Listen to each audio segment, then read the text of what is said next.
menelpon Allah untuk penetapan hari raya Idul Fitri. Nah, bagaimana tanggapan Ustadz terkait fenomena ini, Ustadz? Nggih, itu kalau kita baca berita terbaru kan kata yang bersangkutan itu bukan makna hakiki menelpon, yang kemudian para netizen kan bertanya minta nomor teleponnya Allah.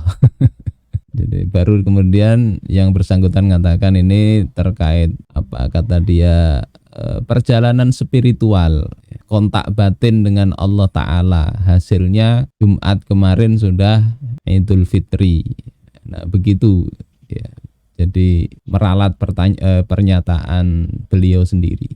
Nah terus bagaimana ini dari sisi hukum syariat ya. Sebetulnya kalau kita pandang dari sisi tarekat ya memang banyak begitu. Ada tarekat apa rasanya itu namanya Naqsyabandiyah Khalidiyah. Itu ya kurang lebih, tapi mereka konsep ru'yatnya itu kan ru'yat bil qalbi. Ya kurang lebih ini. Jadi hilal itu ya ndak dilihat dengan mata tapi dengan hati. Ya, dapat wangsit, ya, dapat bisikan. Ini sudah Idul Fitri atau belum. Di latar belakangnya itu mungkin sealiran atau bagaimana, yang jelas konsepnya sama. Kalau ditelusuri lebih jauh lagi ini sebetulnya kan pengaruh filsafat, bahkan filsafat sebelum Nabi Isa itu ya. Ada filsafat tentang materi dan ruh yang berpandangan kalau orang itu levelnya mau tinggi harus bisa meninggalkan dunia materi, dunia madah. Semakin tinggi aspek ruhnya, dia harus semakin lepas dari sisi materi. Sehingga begitu juga terkait dengan konsep pengetahuan. Akhirnya tidak mau lagi pakai panca indera kalau sudah merasa sampai di sini. Istilah lainnya nanti kasyaf. Kalau sudah kasyaf tidak perlu lagi. Nah kemudian hal-hal begitu banyaklah beredar di masyarakat. Ada kisah misalnya di masyarakat itu untuk melihat penentuan arah kiblat itu tidak perlu pakai kompas. Cukup lihati jubahnya kiai aja, disorotkan itu kelihatan Ka'bah di sana, ya itulah arah Ka'bah. Hal-hal begitulah masih banyak di tengah masyarakat kita. Jadi tidak aneh ya, di masyarakat ada yang dianggap kasyaf, kemudian seaneh apapun itu akan ada saja yang ngikutin. Kayak gitu. Ustadz, bagaimana tanggapan Ustadz merespon tokoh panutan mereka, yakni Raden Ibnu Hajar Pranolo alias Mbah Bunu yang menelpon Allah? Apakah tergolong ya praktek agama yang bisa dikatakan menyimpang, Ustadz? Kalau nelpon kan nggak apa-apa ya, tapi ini masalahnya siapa yang ditelepon kan gitu ya. Oke, kalau masalah nelpon saya rasa sudah clear ya, kita terima aja klarifikasi dari Mbah Benu itu. Maksudnya perjalanan spiritual dia, ndak pakai alat komunikasi. Nah, masalahnya sendiri ini kan bicara hukum syariat. Bicara hukum syariat itu mestinya mengikuti syariat, bukan mengikuti ini merasa tinggi spiritualnya, kasyaf, kemudian mentang-mentang begitu hukum syariat ditabrak. Rembulan masih kelihatan, bulan tua, kemudian karena sudah kasyaf ini hakikatnya sudah tanggal 1, padahal baru tanggal 27. Nah ini kan masih kelihatan hilalnya, bukan hilal ya, bulan tuanya masih kelihatan sudah hari raya. Ini gimana begitu itu. Nah kalau mau bicara tasawuf itu kan ada qawaidut tasawuf, misalnya kitabnya Imam Az-Zarruq ya, mursyidnya tarekat Syadziliyah. Beliau katakan di dalam kitabnya itu apa? Soha ingkarul faqih ala sufi. Atau boleh orang ahli fikih itu mengingkari ahli tasawuf kalau memang betul itu ahli tasawuf ya. Walam yasih ingkarus sufi alal faqih, tetapi orang sufi tidak boleh mengingkari orang ahli fikih. Walazimar ruju' minat tasawuf lil fikhi fil ahkam wal haqa'iq, dan wajib mestinya merujuk kepada fikih ya, dalam urusan hukum dan hakikat-hakikat sesuatu. Kaidah orang ahli tasawuf itu mestinya begitu. Masih cetoy-loy-lo bulan tanggal tua itu masih kelihatan kok sudah Idul Fitri. Walaupun itu ada merasa kasyaf, dapat bisikan, maka itu bisikan kalau menurut Syekh Abdul Wahab Asy'arani itu bisa jadi masuk bisikan setan. Ya. Al-kashfus syaitoni. Misalnya kita kok bisa tiba-tiba tahu ini orang tetangga sebelah sedang masak apa, sedang apa perilakunya, padahal tidak ada CCTV, tidak ada apa, kok kita bisa melihat itu kasyaf syaitoni. Harus banyak istighfar. Jadi kalau Mbah Benu begitu, ya mungkin perlu banyak istighfar. Kalau memang dia itu memang ngerti tasawuf, ngerti fikih, merasa kasyaf, ya perlu banyak istighfar. Termasuk kita juga istighfar juga, karena banyak juga kita tidak melihat saudara kita di Gaza begitu, kita merasa santai aja, ini istighfar juga. Jadi prinsipnya seperti tadi, tidak bisa dengan alasan kasyaf itu langsung dipakai, enggak. Itu karena kasyaf bisa jadi dari setan tadi, merasa kasyaf. Yang kedua, kalau dari sisi merasa ini karena spiritualismenya tinggi, maka orang yang paling tinggi nilai spiritualitasnya, paling hebat itu Rasul. Kalau enggak percaya ini berarti keluar dari Islam itu. Rasa lebih hebat dari Nabi. Insya Allah sepakat ya. Yang paling tinggi spiritualitasnya itu adalah Rasul. Bisa dapat wahyu dari Allah. Bahkan ketemu Allah dalam perjalanan Mi'rajnya. Tetapi Rasul yang demikian itu menyeru kepada umatnya. Innama syahru tis'un wa ishruna. Misalnya dalam riwayat Imam Muslim. 1 bulan itu ada 29 hari. Falah tasumu hatta tarauhu. Maka janganlah kalian puasa hingga melihat hilal itu. Wala tuftiru hatta tarauhu. Jangan kalian berbuka hingga kalian melihat bulan, yakni hilal Syawal. Fa in ghamma 'alaikum faqturulah. Kalau tertutup awan, maka kadarkanlah. Jadi ini jelas ini. Berarti ru'yahnya bukan bil qalbi tapi bil fi'li, real. Karena yang dilihat awan menutupi hilal, maka kadarkanlah. Apa yang maksud dikadarkan itu bisa diambil di hadis riwayat Imam Bukhari, misalnya sabda Rasul, sumu li ru'yatihi wa aftiru li ru'yatihi. Puasalah kalian karena melihat hilal. Berbukalah ya karena melihat hilal. Fa in ghubbiya 'alaikum, atau dalam riwayat yang lain fa in ghumma 'alaikum, jika tertutup hilal itu atas kalian. Kemudian beliau katakan fa'akmilu iddata sya'bana thalathina yauman. Maka genapkan bulan Sya'ban itu 30 hari. Jadi ini metode yang Rasul sendiri ya, ahli spiritual ya. Yang paling tinggi ya Rasul. Tapi beliau nyuruh melihat, dan tidak sekedar itu, beliau pernah ketinggalan informasi. Orang Badui pagi-pagi sudah menjelang siang datang kepada Rasul, kami melihat hilal. Kemudian diminta oleh Nabi untuk bersaksi, bersumpah, maka beliau kemudian setelah terpenuhi syarat-syarat kesaksian itu beliau terima dan berbuka walaupun sholat idnya besok.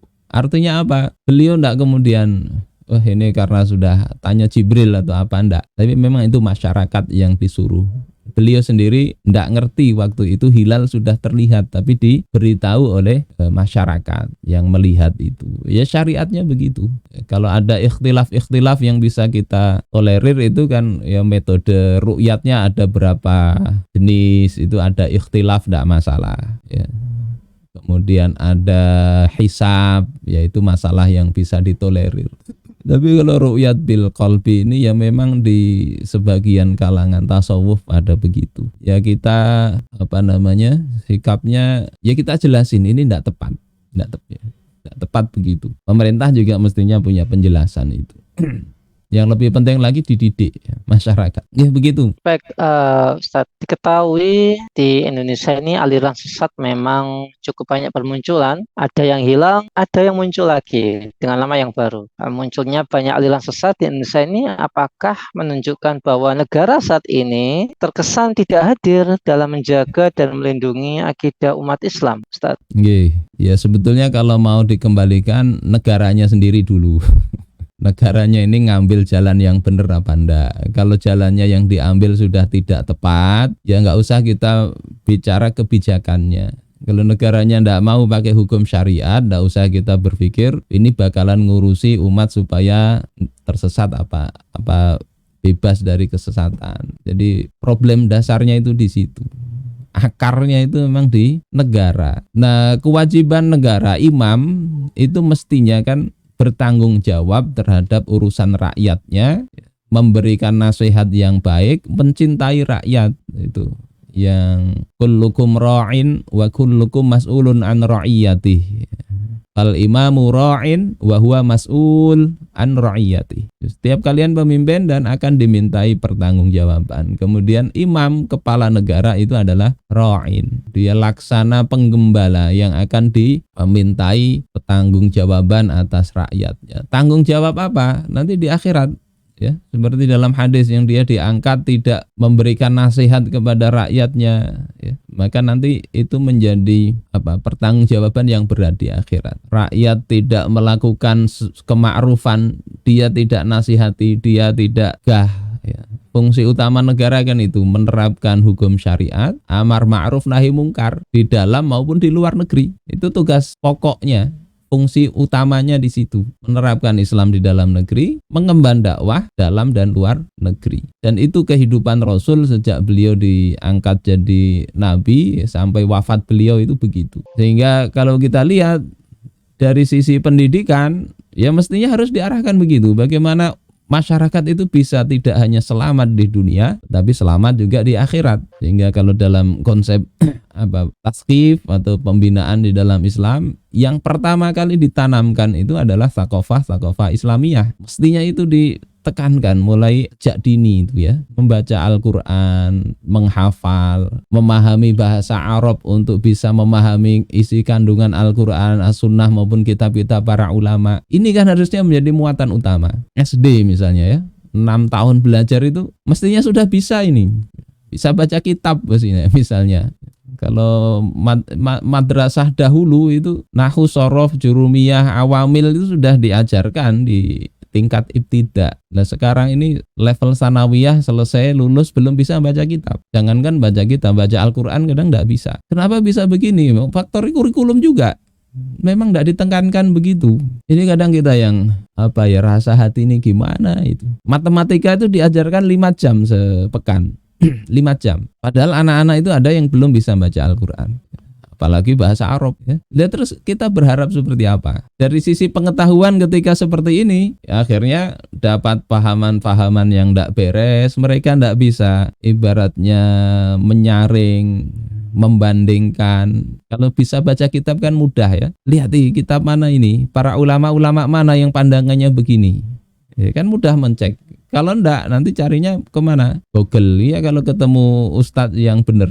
Kalau enggak ya tambah kacau. Ya beginilah ketika umat itu enggak punya perisai tadi, perisai untuk kehidupan mereka. Gitu mungkin Ustadz. Jadi kayak malah curhat ini.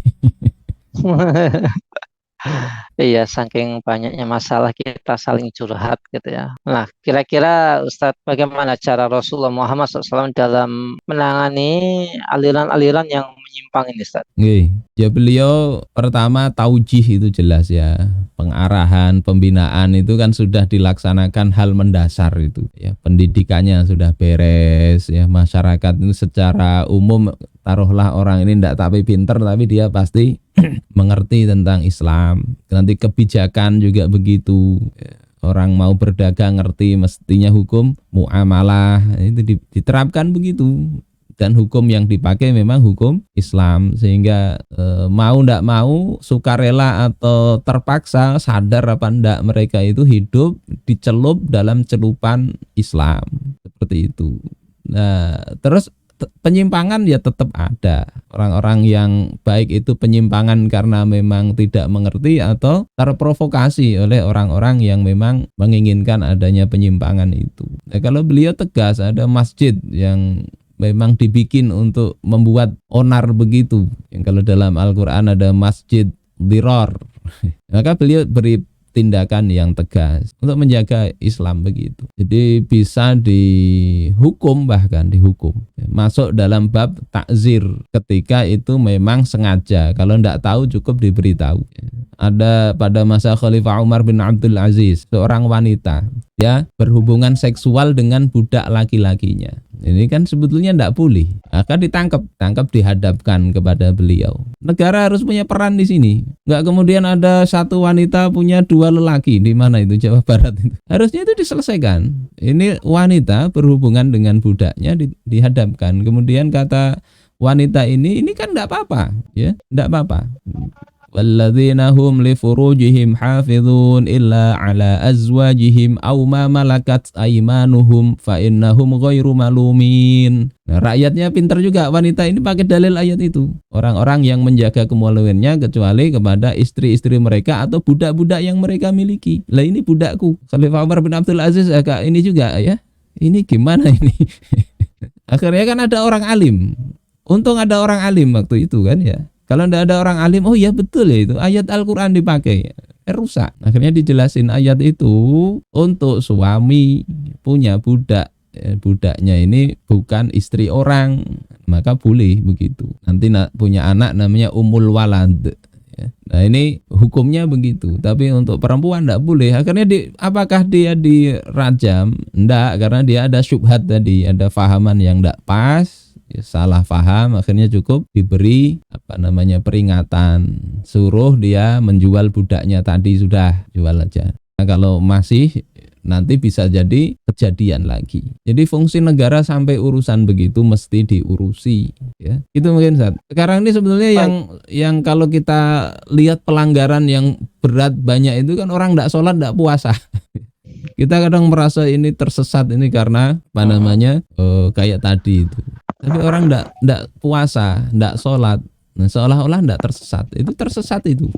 Di Al-Quran fa khalafa min ba'dihim khalfun adha'us shalah wattaba'us syahawat fasaufa yalqauna ghayy. Kemudian datanglah generasi setelah mereka itu yang mereka itu menyia-nyiakan sholat dan menggampangkan menuruti syahwat. Maka kelak mereka akan menemui kesesatan. Ghayya itu dalam sebagian ahli tafsir mengatakan wadin fi jahannam, satu lembah di neraka jahanam. Ini juga hal yang mesti jadi perhatian. Tapi kan sekarang enggak lah, ya. Enggak sholat pun nilai akidah akhlak itu bisa dapat 9 di rapot. Ya gitu kan Ustaz. Ya, jazakallah khair Ustaz. Semoga menjadi pencerahan buat kita semua agar tidak asal nelpon gitu ya. Nanti ditelepon malaikat Israel. Iya, ya. Baik Ustaz, Masya Allah, jazakallah khair atas penjelasannya, dan semoga Ustaz Hafiz keluarga senantiasa dalam perlindungan Allah dan keluarga beliau dijadikan keluarga yang sakinah mawaddah warahmah. Amin ya rabbal alamin.